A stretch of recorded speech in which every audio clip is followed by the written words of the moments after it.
Merhaba, Papatya'nın Örgü Dünyası YouTube kanalıma hoş geldiniz. Bugün sizlerle beraber bu gördüğünüz çok şık çiçekli hırka modelini çalışacağız. Biliyorsunuz ki bu modelin daha önceki videomda bebek battaniyesini çalışmıştık. Onunla takım olsun diye hırkasını da çalışmak istedim ve gerçekten çok şık oldu. Arkadaşlar ben bu modeli sadece 2 günde ördüm. Sizler de rahatlıkla 2-3 günde örebilirsiniz. Bu modeli ben 2,5-3 yaş çocuklar için ördüm. Sizler bunu ister büyük ister daha küçük örebilirsiniz. Hemen size şöyle ölçü vermek istiyorum. Şöyle 27 santim koltuk altı ve boyu 33 santim arkadaşlar. Daha büyük daha küçük yapabilirsiniz.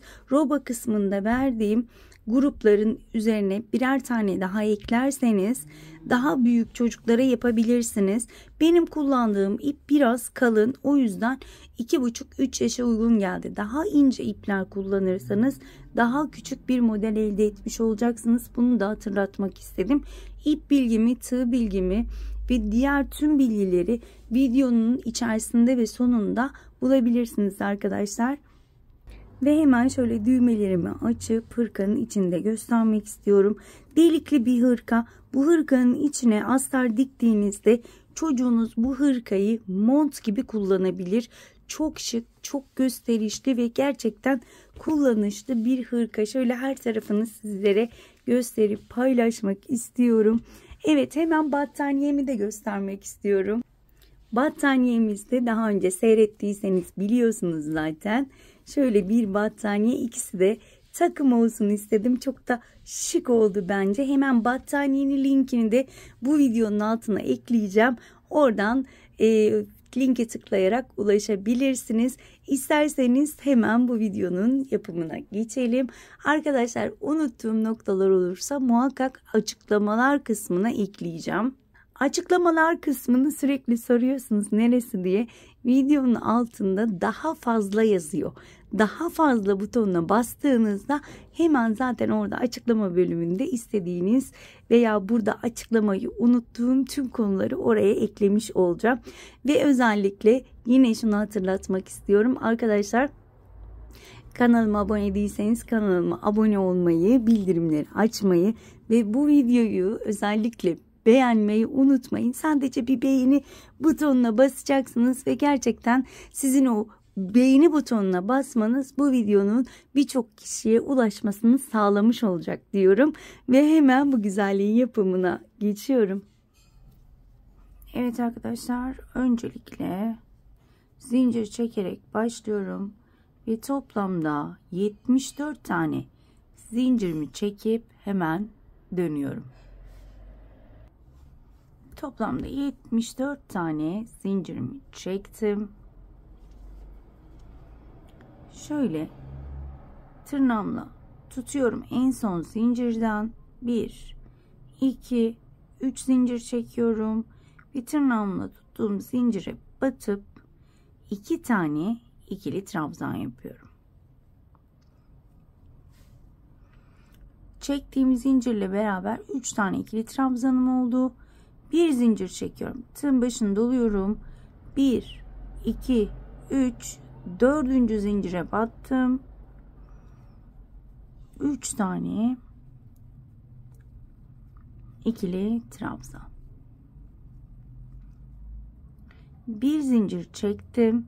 Hemen şurası ön bölüm ve burayı ayırıyorum. 1 2 3 4.'ye battım. 3 tane ikili trabzan yapıyorum. Aynı zincirin içine.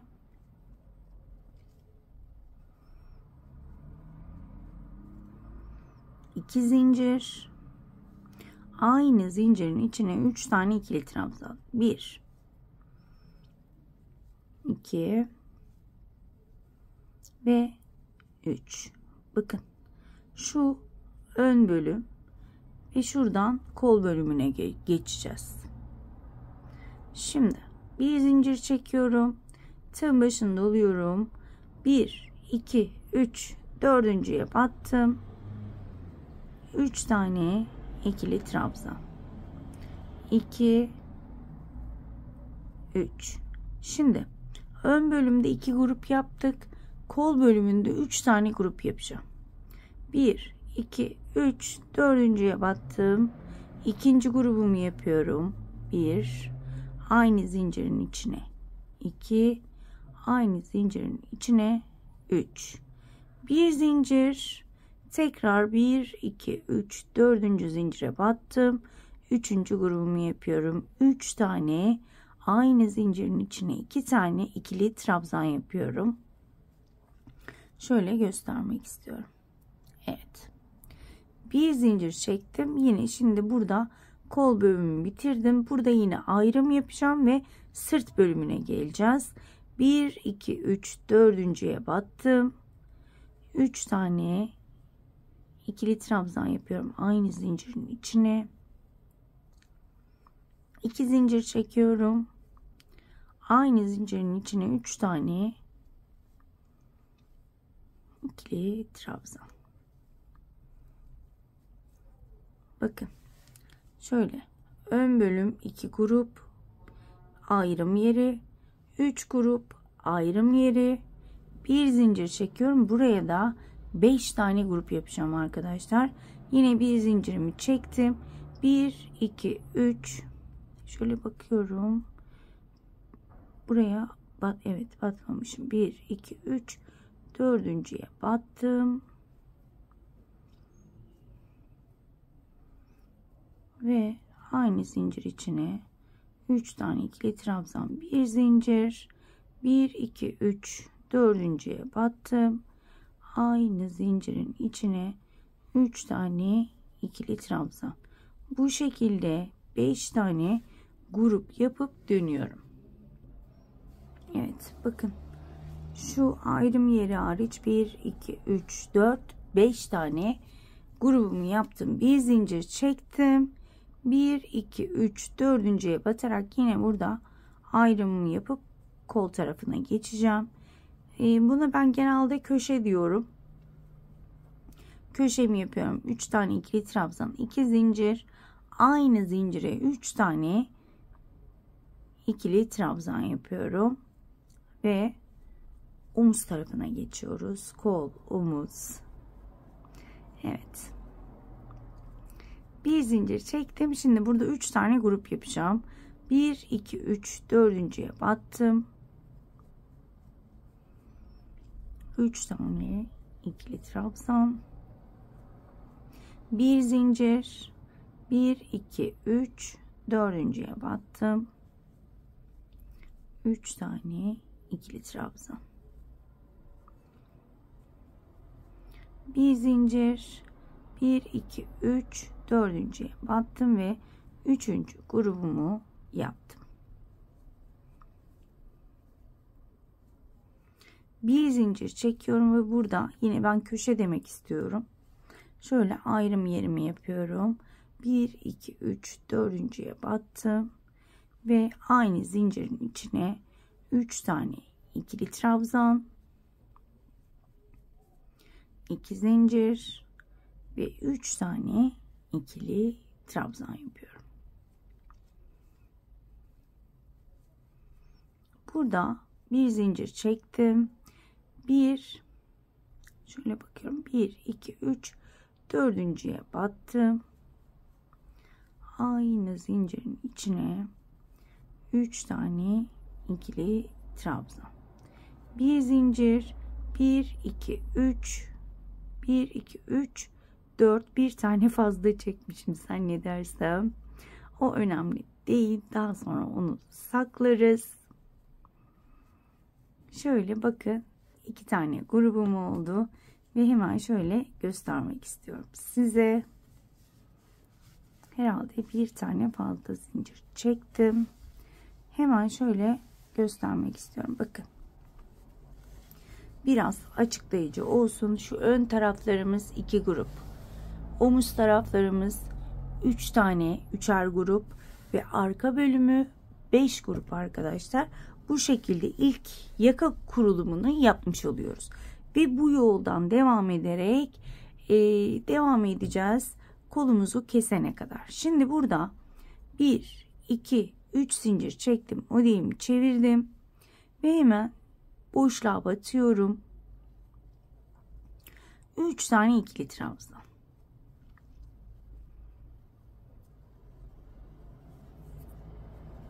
Arada bir zincirim var.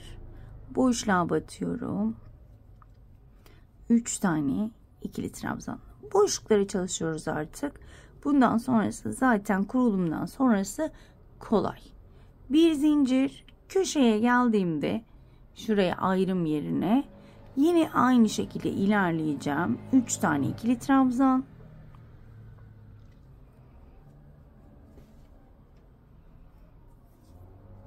İki zincir, aynı bölüme 3 tane ikili trabzan. Arada bir zincir ve boşluklara 3'er tane ikili trabzan yapmaya devam ediyorum. Arkadaşlar videoyu çok uzatmaya gerek yok. Hemen şöyle göstermek istiyorum. Köşeler aynı şekilde ilerleyecek. Köşelerimiz yine 3 tane ikili trabzan, 2 zincir, 3 tane ikili trabzan.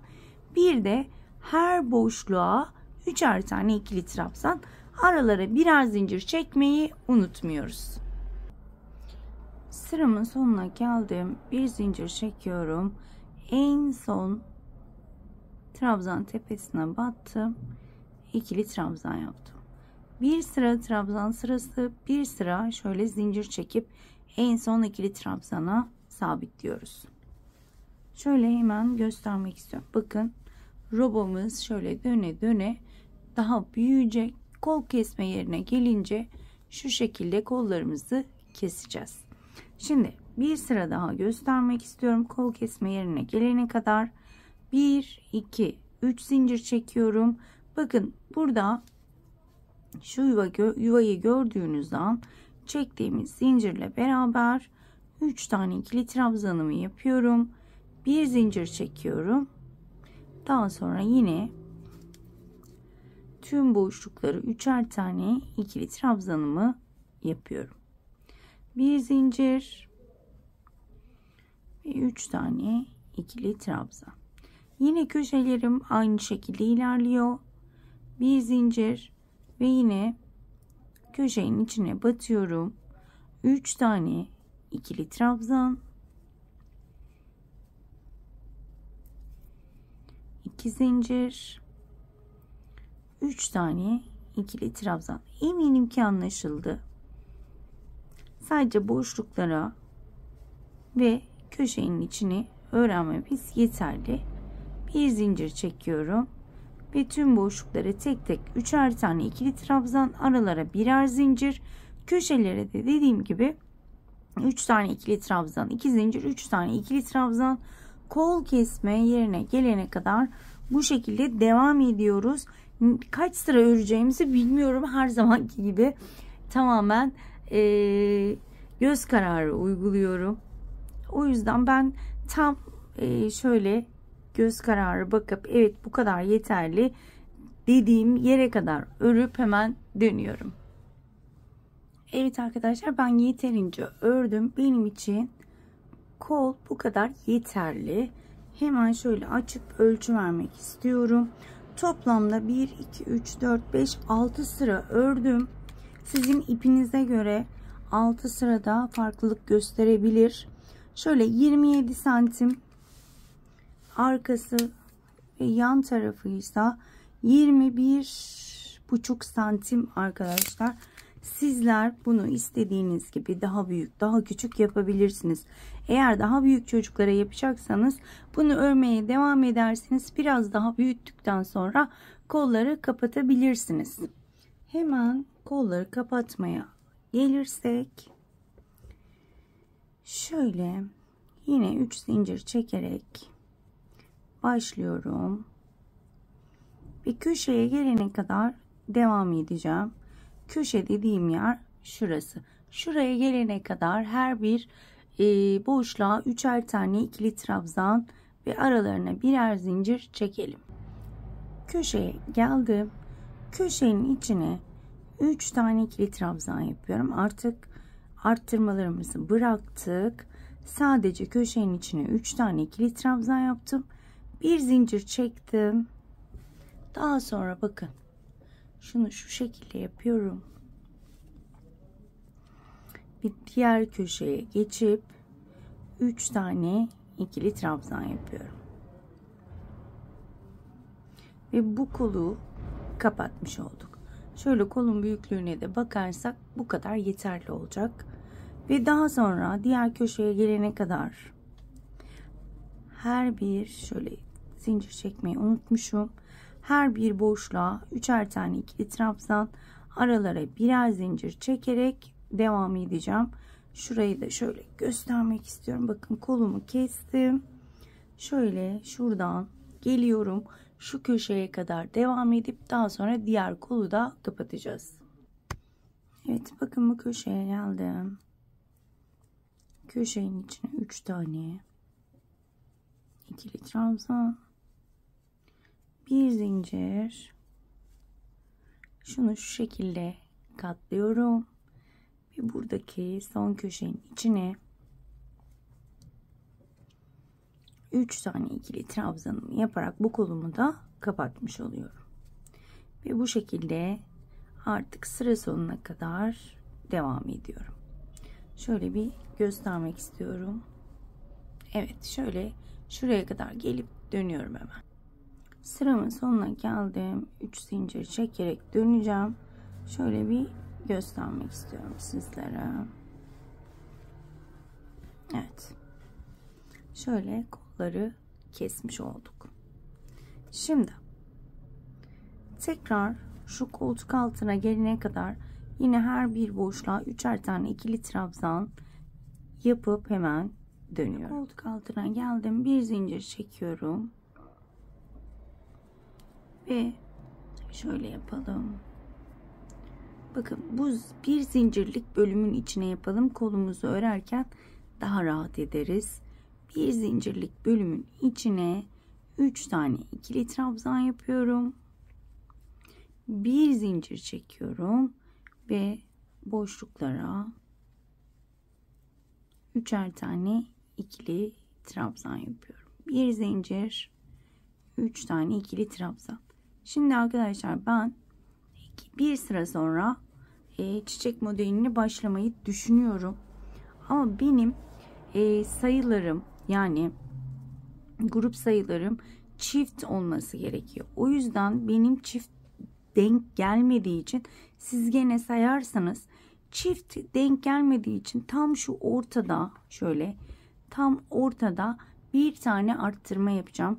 Tam ortaya gelene kadar devam edelim. Buradaki arttırmayı beraber örelim. Bakın şöyle tam ortaya geldim. Hemen buraya yine bir zincir çektim. Arttırmamı 3 tane ikili trabzan aynı boşluğa,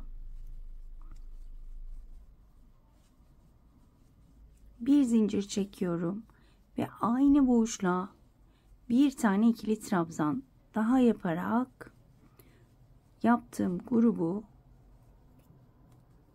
çift sayıya çıkarıyorum. Şöyle göstermek istiyorum. Sadece burada yapıyorum bunu.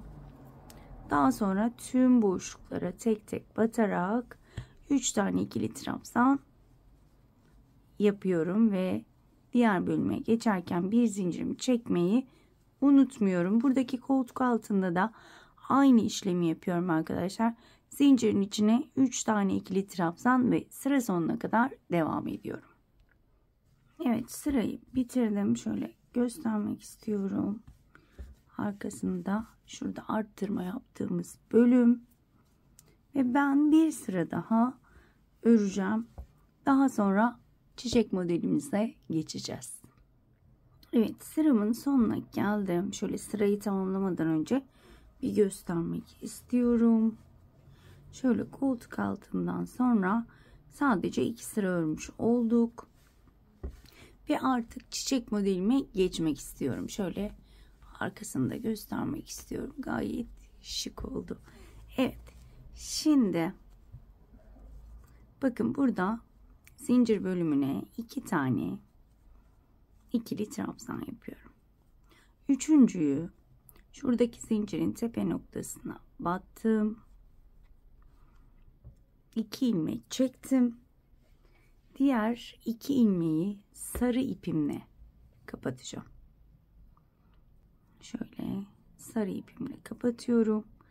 Bir zincir çekiyorum. Ve şu ipimi şöyle bağlayacağım. Bu modelin battaniyesini izlediyseniz benim şu düğümlerim birazcık meşhur. Ben çözülmesini istemiyorum çünkü.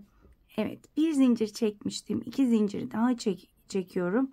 Ve kahverengi ipimi şöyle arkaya alarak arada şu şekilde yürüteceğim onu da. Hemen burada ilk boşluğa 2 tane ikili trabzan yapıyorum.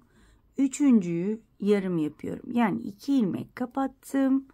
Diğer 2 ilmeği kahverengi ile kapatıyorum. Bir zincir çektim. Sarıyı arada yine yürütüyorum. Ve önümdeki boşluğa batıp 2 tane ikili trabzan. Üçüncüyü yarım kapatıyorum ve sarıyla kapatıyorum. Evet, bir zincir çektim. Bu şekilde devam edeceğiz. Tüm boşluklara bir sarı, bir kahverengi, bir sarı, bir kahverengi, bu sırayı bu şekilde devam edeceğiz. Şöyle tekrar şunu da göstermek istiyorum. Bakın, kahverengi ile kapattım. Bir zincir çektim. Şu arkada ipimi yürütüyorum. Beraber örüyorum yani. Bu şekilde sıra sonuna kadar devam edeceğim. Bir sarı, bir kahverengi, bir sarı, bir kahverengi. Sıramın sonuna gelmek üzereyim. Son grubumu yapıyorum. Sarı ile başladık ve bu ilk sıra sarıyla bitireceğiz. Burada en son zincire batıyorum. İkili trabzanla bitiriyorum. Burada kahverengi ipimi şöyle uzunca bir keseceğim. Burada geri dönüşte maalesef kahverengi ipe denk gelmediği için kesmek zorundayım. Şimdi size tekrar göstereceğim. Bakın, sarı ile başladık. Sarı ile başladık, sarı ile bitirdik. Şurayı da göstermek istiyorum. Bakın, şöyle arttırma yaptığımız yeri hemen şöyle, çok belli olmuyor. Ben bile şu anda göremedim. Bakın, arttırma yaptığımız yer tam olarak burası. Ve gördüğünüz gibi ben bile seçemedim nerede olduğunu. Evet, bu şekilde devam edeceğiz. Şimdi bu sırada sadece sarı rengi kullanacağım. 3 tane zincir çekiyorum. İpimi kestiğim için arada yürütme yok. Tığın başını doluyorum. Bakın, şöyle alttan yürüttüğüm ilmekleri altından geçirerek gruplarımı yapıyorum. Bir zincir çektim. Tığın başını doladım. Bakın, yürüttüğüm ipler burada. Altından geçirerek 3 tane ikili trabzan yapıyorum. Battaniyeyi seyrettiyseniz aynısı arkadaşlar. Önemli olan robayı hazırlamaktı. Robayı hazırladıktan sonra bu çiçek bölümü battaniye ile aynı. Bir zincir çekiyorum ve bu şekilde devam ediyorum sıra sonuna kadar. Sadece sarı renkli her bir boşluğa batarak 3'er tane ikili trabzan, arada bir tane zincirim var. Evet. Evet, sıranın sonuna geldim. Son olarak boşluğa da grubumu yapıyorum. Çiçeğimin ikinci sırası oluştu gördüğünüz gibi. Şimdi 1, 2, 3 zincir çekiyorum ve çiçeğimi tamamlamak için tam ortaya batırıp 2 tane ikili trabzan, üçüncüyü yine yarım kapatıyorum. Yine bu sırada bir kahverengi, bir de sarı kullanacağız. İlk sıradaki gibi yani. Şöyle uzunca bırakıyorum. Bir zincir çekiyorum. Ve tabii ki düğümümü atıyorum. Bunları birazdan nasıl saklayacağımızı da göstereceğim. Evet. Şimdi yine ilk sıradaki gibi bir boşluğa sarı, bir boşluğa kahverengi olarak devam edeceğiz. Sarıyla kapatıyorum. Bir zincir çekiyorum. Ve bakın tam çiçeğin ortasına geliyor. Ve burayı yine 2 tane ikili trabzan. Üçüncüyü yarım kapatıyorum. Ve kahverengi ile devam ediyorum. Bir kahverengi, bir sarı, sıra sonuna kadar devam edelim. Sıranın sonuna geldim. Şöyle göstermek istiyorum. Çiçeklerimiz çok güzel oldu. Evet. Bu sıradan sonra şöyle hemen en son trabzana battım. 2 ilmek kapattım. Diğer 2 ilmeği ise kahverengi ile kapatıyorum. 1, 2, 3 zincir çekiyorum ve sarı ipimle işimi bitiriyorum. Şöyle uzunca kesiyorum ki saklaması daha kolay olsun. Şimdi bir sıra her çiçek sırasından sonra bir sıra, yani çiçeğimizi de tamamladık. Bir sıra kahverengi ile devam ediyoruz. Her bir boşluğa 3'er tane ve aradaki, özellikle bakın şu aradaki yürüttüğümüz ipleri alta alarak bir sıra kahverengi ile boşlukları dolduruyorum. Bir zincir, her bir boşluğa 3'er tane ikili trabzanımı yapıyorum. Bir üst sırada beyaz çiçeklerimize başlayacağız. Yine bu şekilde bir sıra devam edelim. Evet arkadaşlar, sıramın sonuna geldim. Şöyle bir göstermek istiyorum sizlere. Önü arkası fark etmiyor. Çift tarafı da aynı. İlk sıra çiçeklerimi bitirdim. Bir sıra kahverengiyi düz olarak ördüm. Şimdi elimde beyaz bir ipim var. Şimdi beyaz çiçeklerime başlayacağım. Öncelikle şunu belirtmek istiyorum. Sarı çiçeklere, yani ilk sıra çiçeklerime sarıyla başlıyorum. Sarıyla ilk grubumu yapıyorum. Ama beyazlara ilk sırayı kahverengiyle başlıyorum. Çünkü iki çiçeğin ortasına gelmesini istiyorum. Şimdi ilk grubumu yine kahverengiyle yapacağım. 1, 2, 3 zincir çektim. Ve hemen ilk grubumu yapıyorum. 2 tane ikili trabzan. Üçüncüyü yarım kapatıyorum ve beyaz ipime geçiyorum.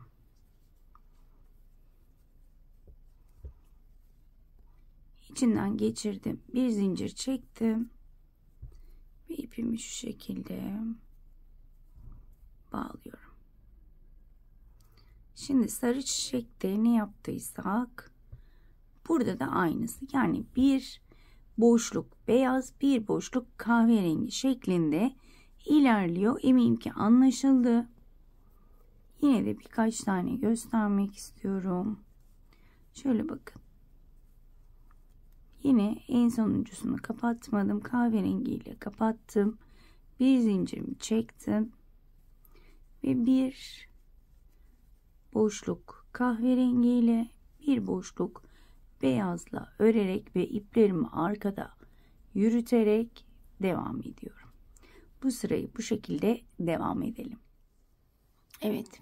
Bir beyaz, bir kahverengi devam ediyorum. Burada 3 tane normal ikili trabzanımı yaptım. Bir zincir çektim. Tığın başını doluyorum. En son trabzan tepesine şöyle beyazı da üste alarak 2 ilmeği kapattım. Diğer 2 ilmeği beyazla kapatıyorum. Çünkü beyazla devam edeceğiz. 1, 2, 3 zincir çektim. Çevirdim ve arkada şöyle kahverengiyi arkaya alıyorum. Daha sonra onu keseceğim. Bu sırayı yine sarıda olduğumuz gibi bir sıra sadece beyazla örüyorum. Bu şekilde alttan ilmekleri de toplayarak bir zincir çekiyorum. Ve bakın ilmekleri toplayarak her bir boşluğa 3'er tane ikili trabzan yapıyorum. Bir zincir. Şöyle ilmekleri unutmuyorum. Çünkü bıraktığımız an şunlar pek hoş görüntü yaratmıyor ortada. O yüzden onları toplayalım. Evet, bu sıra tamamen beyazla örüyorum. Bir üst sırada da yine bir beyaz, bir kahverengi ile devam edeceğiz. Ve beyaz çiçeğimizi de bitirmiş olacağız. Şöyle zaten gördüğünüz gibi ortaya güzellik çıkıyor. Ben bu sırayı da bitireceğim. Şöyle şu kahverengiyi de kesmek istiyorum gözünüzün önünde. Evet, mecbur onun köşesü kesiyoruz çünkü diğer tarafta başlayacağız. Evet, ben bu sırayı bitirip hemen dönüyorum. Sıramın sonuna gelmek üzereyim. Yine 3. trabzanımı ikisini kapatıyorum. İkisini kahverengi ile kapatacağım. Ve beyaz çiçeklerimin de son sırasına geçmiş olacağım. Şöyle 3 zincir çekiyorum ve hemen burayı yine bağlıyorum. Evet. Şimdi yine bu sırada bir sıra kahverengi, bir sıra beyaz şeklinde ilerleyeceğim. Şöyle iplerimi arkaya alayım. Evet. Bakın. Beyaz çiçeklerde kahverengi ile başladık. İlk sıra, ikinci sıra beyazla başladık. Üçüncü sıra yine kahverengi ile başlıyorum. Zaten ikinci sıra komple beyaz. Evet. İlk hemen şöyle kahverengi ile başlıyorum. Yine 2 tane ikili trabzanımı yaptım. Üçüncüyü yarım ve beyazla kapatıyorum. Bir zincir ve beyazla devam ediyorum. Bir beyaz, bir kahverengi, az önce yaptığımız gibi devam ediyoruz. Gördüğünüz gibi beyaz çiçeklerimizi de tamamladık bu sırada. Bir zincir çektim ve devam ediyorum. Bu sırayı da bu şekilde bir beyaz, bir kahverengi devam edelim. Sıramın sonuna geldim. Bir zincir çekiyorum ve sıramı tamamlıyorum. Burada 1, 2, 3 zincir çekiyorum. Beyaz ipimi kesiyorum ve kahverengi ile devam ediyorum. Yine bir sıra sadece şöyle, çok pardon, alttan ilmeklerimizi alarak bir sıra kahverengi gruplarımı örüyorum. Eminim ki iki renkte iki sırada anlaşıldı. Daha videoyu uzatmaya gerek yok. Her çiçekten sonra bir sıra kahverengi sıramız var. Çiçeklerin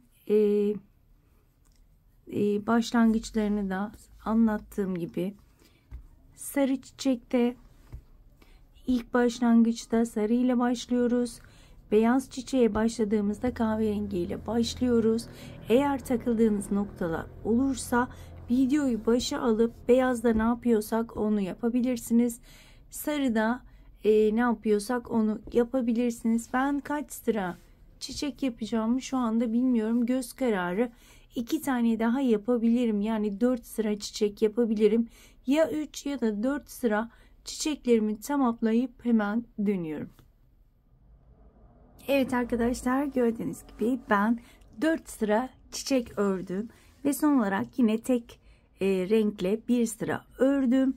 Arkadaşlar biliyorsunuz ki bu hırkayı 3 milimlik tığ ile örüyorum. Şu anda lastik kısmına geçeceğiz.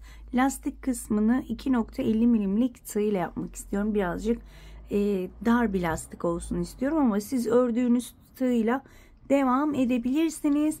Bir de ben iplerimi şöyle gördüğünüz gibi sakladım. Bu ip saklama yöntemini de şöyle kısaca göstermek istiyorum. Bakın.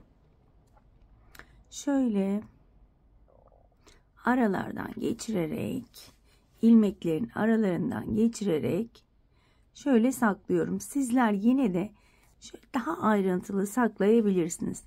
Bakın şuradaki grupların arasına sokuyorum ve ipimi tamamen saklamış oluyorum.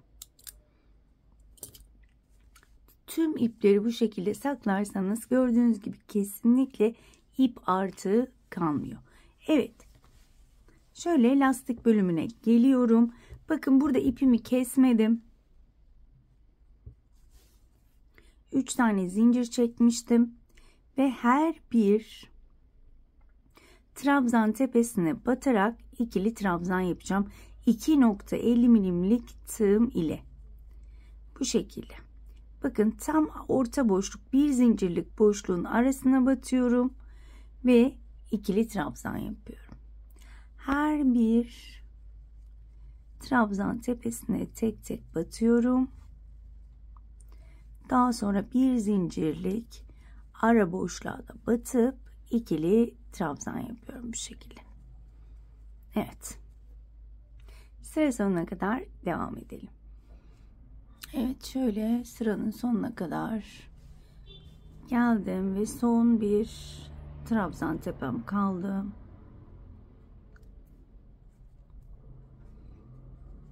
Oraya da ikili trabzan yapıyorum. 3 zincir çektim. Şöyle az önce ölçü vermeyi unuttum, aklıma geldi. Biliyorsunuz ki ölçü vermeyi ben daha çok seviyorum sıra sayısı vermekten. Çünkü net bir şekilde o zaman yapabiliyoruz. Şöyle bakın, şu sırayı saymıyorum. 17 santim örmüşüm arkadaşlar. Şöyle ilk çiçek sayısından bakıyorum. Evet, tam 17 santim örmüşüm. Sizler eliniz sıkı olur, bol olur. Bu şekilde hemen şöyle omuz kısmından ölçtüğümde ise 29,5 santim arkadaşlar. Evet. Şimdi gelelim buna. 3 zincirimi çektim. Hatta 2 çekmek istiyorum. Çünkü çok boşluk kalıyor. Bakın. Tığın başını doluyorum. Hemen önümdeki, bakın aşağıdaki değil, onun yanındaki şöyle önden beline doluyorum trabzanın, ikili trabzan yapıyorum. Tığın başını doladım. Hemen yanındaki trabzanın şöyle arkadan beline dolayarak ikili trabzan yapıyorum. Lastik yapıyoruz yani. Bir önden beline doluyorum, ikili trabzan. Bir arkadan beline doluyorum, ikili trabzan yapıyorum. Bu şekilde sıra sonuna kadar devam edelim. Bir önden bir arkadan beline dolayarak. Sıra sonuna geldim. Bir tane trabzanım kaldı. Bir trabzanı normal ikili trabzan başlamıştık. Başlangıcı, sonu da aynı şekilde ikili trabzanla bitiriyorum. 1, 2, 3 zincir çektim. Hemen şöyle çevirdim.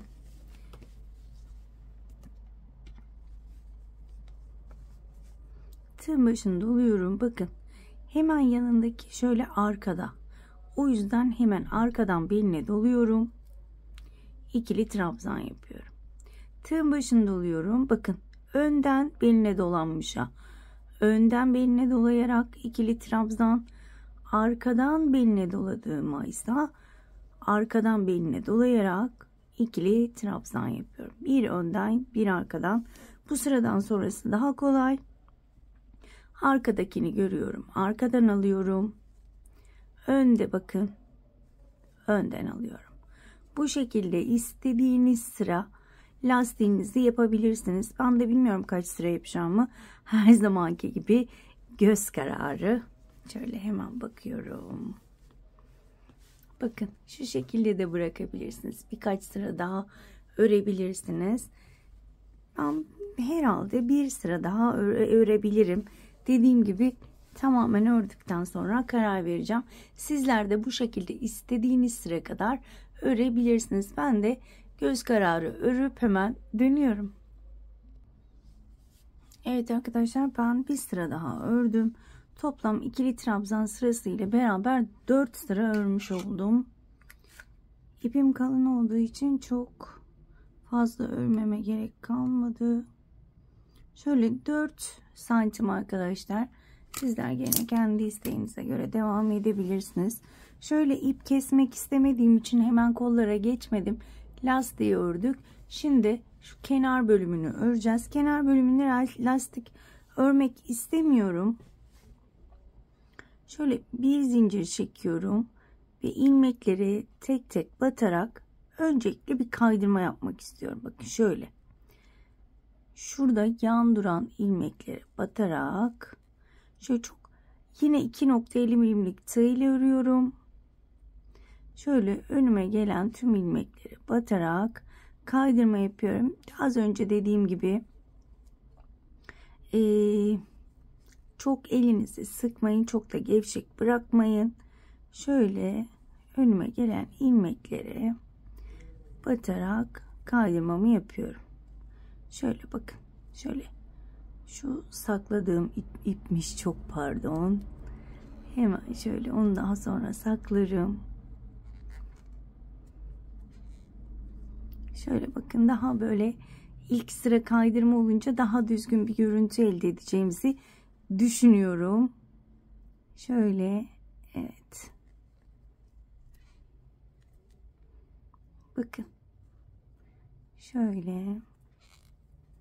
Evet, daha düzgün görünüyor bu şekilde. Bu şekilde sıra sonuna kadar ben devam edeceğim. Daha sonra da sık iğne ile geri döneceğiz. Evet, sıra sonuna kadar geldim. Şöyle bir göstermek istiyorum. Gerçekten çok düzgün ilerledik. Şöyle bakın. Evet. Şimdi hemen çeviriyorum. Burada bir zincir çektim. Şöyle ilmeklerin arkasına batacağız. Bakın. Şöyle arkaya batarak sık iğneler yapacağım. Bunu birkaç sıra aynen bu şekilde devam ettireceğiz. Şöyle arka ilmeklere batarak git gel yöntemiyle sık iğneler yapacağım bu bölümde. Bu bölüme lastik yapmak istemedim. Şöyle sık iğne yapmak istiyorum bu bölüme. Şöyle sıra sonuna kadar devam edelim. Şöyle burası kaydırma olduğu için ilk sıra bu şekilde biraz tığ zor girebilir. Ama önemli değil. Bak yine gösteriyorum. Bakın.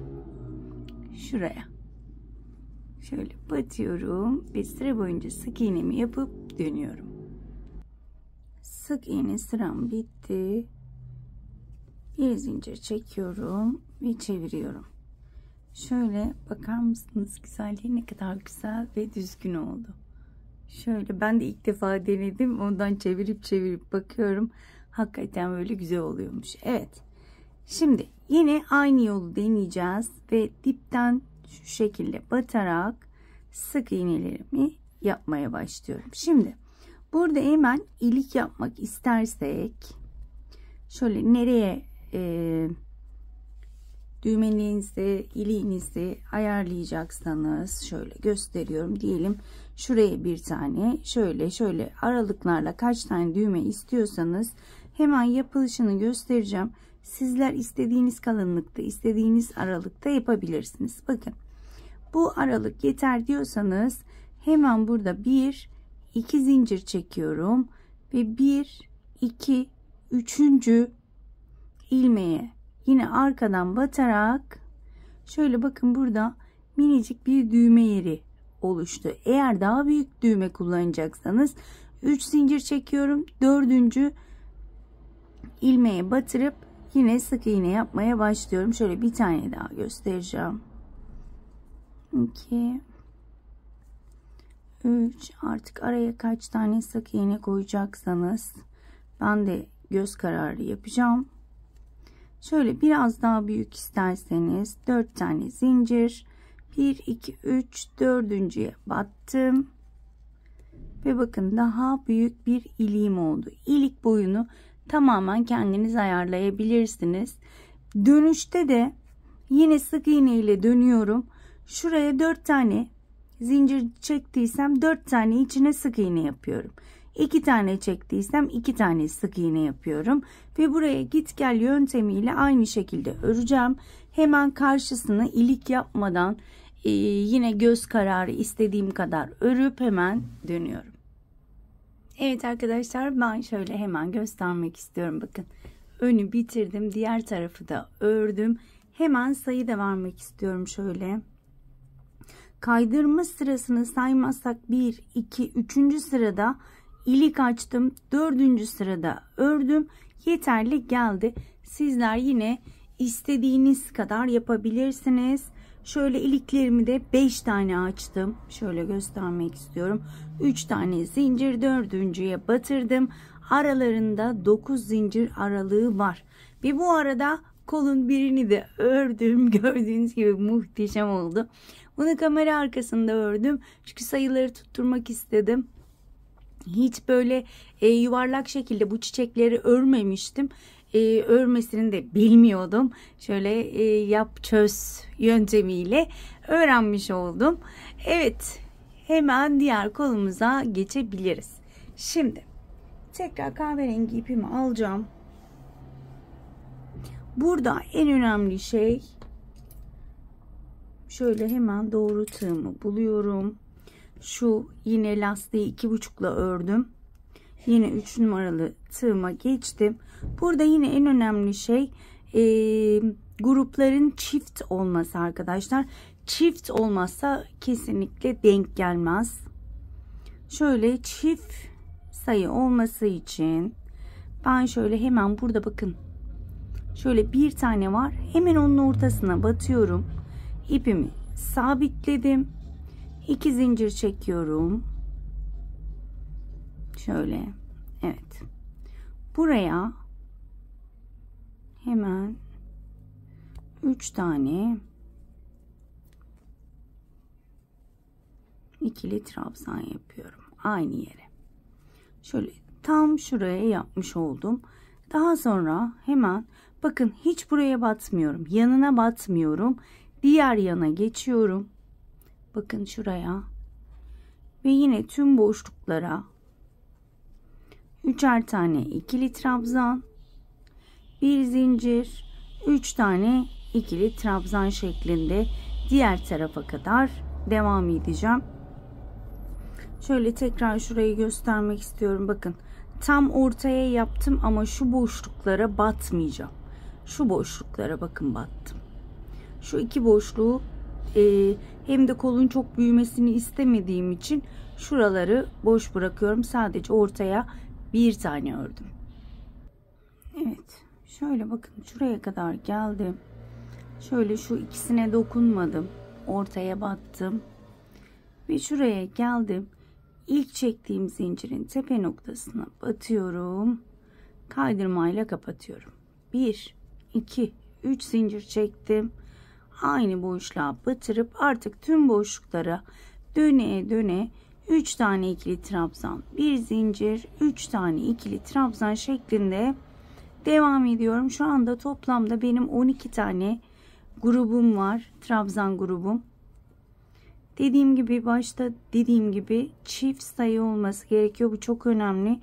Maalesef çiçek modelimiz çıkmaz. Hemen kaç sıra öreceğiz bu şekilde. Hep bu şekilde başlayıp devam edeceğiz arkadaşlar. Şöyle göstermek istiyorum. Bakın bu şekilde olacak. Ben diğerinde hemen şöyle şuradan bakın buna da ortadan başladım. Şöyle kaç sıra örmüşüm? 1, 2, 3, 4, 5, 6, 7, 8 sıra. Evet 8 sıra örmüşüm. Daha sonra da çiçekleri örmüşüm. Şimdi biz ikinci sıraya geçtik. 8 sırayı tamamlayıp hemen dönüyorum. 8. sıramın sonundayım. Şöyle bir zincir çekiyorum ve birleştiriyorum.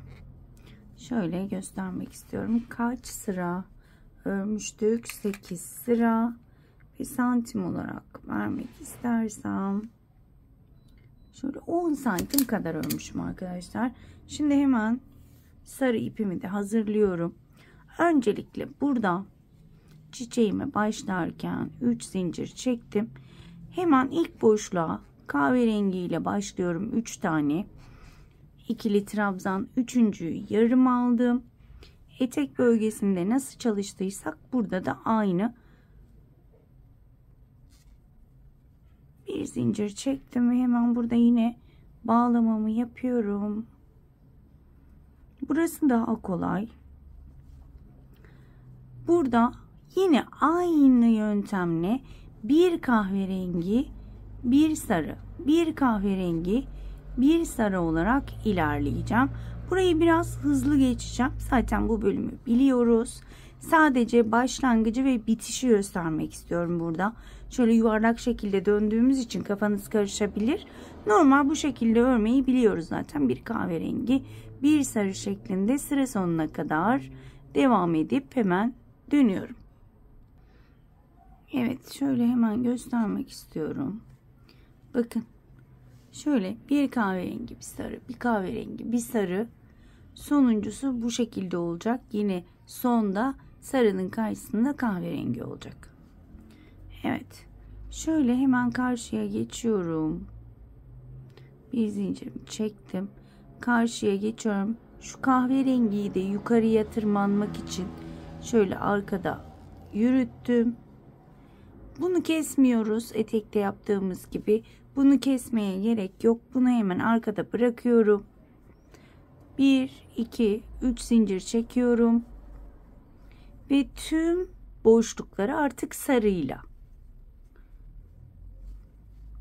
Şöyle arada bir zincir ve tüm boşluklara sarıyla 3 tane ikili trabzan yapıyorum. Dediğim gibi başlangıç ve bitiş kafanızı karıştırabilir diğerinden. Yoksa diğerleri hep aynı ilerliyor. Bu şekilde tüm boşluklara sarıyla devam edelim. Sıramın sonuna geldim. Bakın şöyle çiçek desenim tekrar ortaya çıkıyor. Her sıraya sırayla sarıyla devam ettim. Ve hemen burada şöyle bir zincir çekip ilk çektiğim zincirin tepe noktasına battım. Kaydırmayla kapattım. Şimdi burada 1, 2, 3 zincir çekiyorum ve hemen şu ortadaki boşluğa batıp çiçeğimi tamamlıyorum. Yine yarım kapattım. Arkadaki kahverengiyi aldım. Ve yine burada bu sarının tam ortaya, yani çiçeğin tepesine gelmesine önem gösterin. İki çiçek arasına da kahverengi geliyor. Yine bu şekilde devam ederek bir sarı, bir kahverengi şeklinde ilerleyeceğiz. Ben bu sırayı da bitireceğim. Daha sonra tek bir sıra, yani şurada yaptığımız gibi çiçek sıramızı bitirdikten sonra tek sıra kahverengi vardı. O kahverengi sırayı da yaptıktan sonra beraber beyaza geçeceğiz. Evet arkadaşlar, çiçek sıramı bitirdim. Daha sonra bir sıra düz kahverengi ile ördüm. En son grubumun 3. trabzanını yarım kapattım. 3. trabzanını şöyle beyazla kapatacağım. Yine düğümümü tabii ki atacağım. Bunu muhakkak atalım. Sonradan çözülmesini istemem. Sürekli tekrar ediyorum ama önceki videolarımda da dediğim gibi bir kere başıma geldi ve gerçekten korkuyorum. Evet. Bakın burada bir zincirimi de atmış oldum. Burada bakın en önemli şey çiçeklerin üst üste gelmemesi. Şimdi bakın iki çiçek ortasına ben beyaz yapacağım. O yüzden şöyle karşıya battım. Şöyle arada kahverengiyi de yürütüyorum. Kapattım. Burada 2 veya 3 zincir çekiyorum ve hemen buraya çektiğim zincirle beraber 2 tane trabzan, üçüncüyü yarım kapatıyorum ve kahverengiyle kapattım. Bir zincir. Bakın tam çiçeğin tepe kısmına kahverengi, iki çiçeğin arasına beyaz gelecek. Buna önem gösteriyoruz. çiçekler üst üste gelmemesi için. Evet, yine bu şekilde bir beyaz, bir kahverengi devam edeceğim. Daha sonra da bir üst sırada her bir boşluğa beyazla devam edeceğim. Bu şekilde bakın, iki çiçek arasında beyaz denk geliyor. Bu şekilde arkadaşlar devam edeceğim. Bir üst sırada her bir boşluğa beyazla geçip hemen dönüyorum. Evet. Şöyle hemen göstermek istiyorum. Bakın. Bir sıra kahverengi beyaz, kahverengi beyaz. Bir sırada sadece beyaz olarak ördüm. Ve şimdi tahmin edebileceğiniz gibi yine bir beyaz, bir kahverengi. Tam şu iki, yani çiçeği tamamlayacak yere buraya beyaz, şuralara da kahverengi yapacağız. Şimdi şurayı kahverengiyle yapacağımız için yine şöyle şurayı kahverengiyle kapatmak istiyorum. Bir zincir çektim, beyazı arkaya aldım ve burayı kapattım. 1 2 3 zincir çektim. Bakın, iki çiçek arasını kahverengi ile yapıyorum. Şöyle alttan tüm ilmekleri alıyorum görünmemesi için. Üçüncüyü beyazla kapatıyorum. Buna çok önem gösterelim. Beyaz çiçeklerin ortasına gelecek. Ve beyazla devam ediyorum.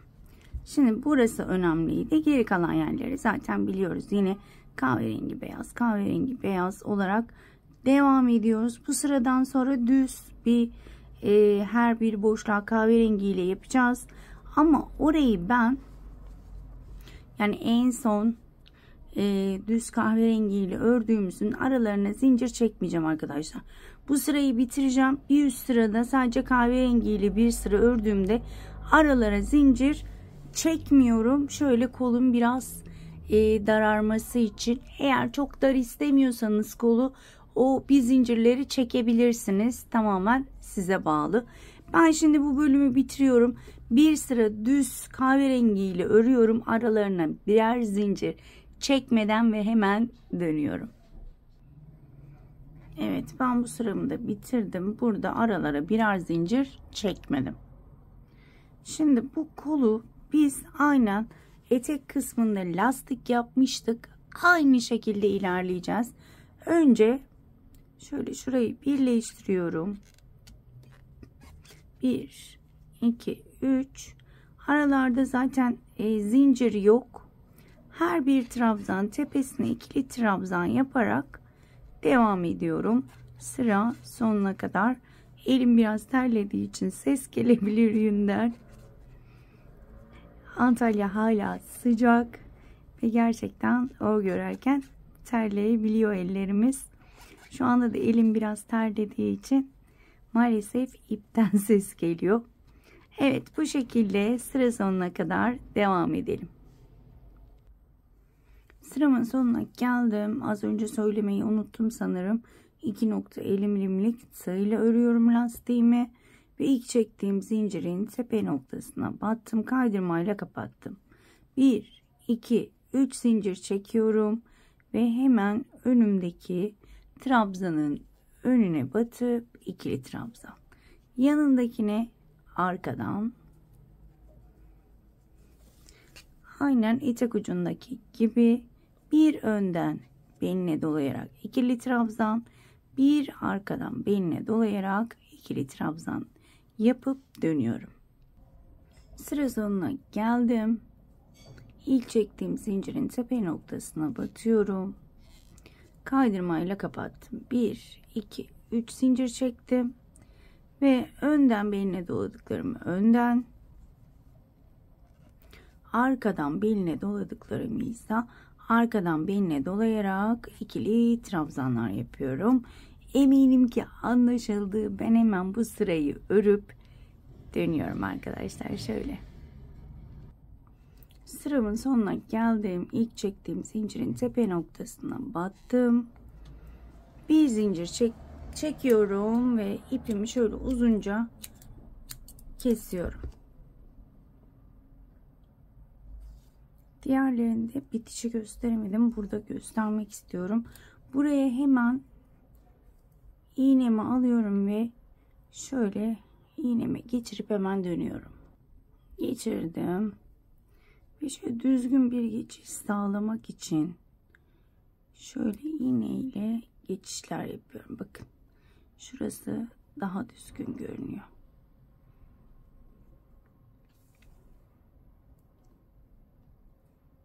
Evet.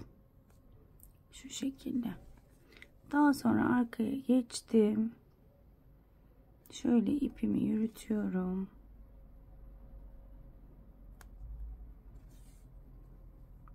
Şurada bir düğüm atacağım. Şöyle hemen şurada. Çok uzun saklıyorum. İpim çözülmemesi için. Daha sonra ipimi kesiyorum ve kolum hazır arkadaşlar. Şöyle göstermek istiyorum. Gayet düzgün. Evet. Şöyle sadece yakamız kaldı ve düğmelerimizi dikeceğiz. Şöyle şunu düzelteyim. Evet. Bakar mısınız şunun muhtazamlığına, güzelliğine? Şöyle yakından da göstermek istiyorum. Gerçekten çok güzel oldu. Kolları da aynı şekilde. Şimdi yakayı da şu etek kısmını nasıl yaptıysak o şekilde yapacağım. İpime bir düğüm attım ve şöyle şurada ilk sık iğne tepesine batıyorum. Kapattım. 2 zincir çektim. Arkadaki ilmeği yürüterek ikili trabzanlar yapacağım. Hemen şöyle şuraya bir tane ikili trabzan yapıyorum. Hemen onun yanındakine şöyle bakın şu çizgilere batarak ikili trabzanlar yapıyorum. Hemen yandaki çizgiye battım. Bakın burada zaten zincirlerim var. 2 tane ortada olması lazım. 3 tane pardon. Bir tane de battığımız yer, yani şu grubun dibine batıyorum. İkili trabzan. 3 tane de zincirlere batıyorum. 1 2 ve 3.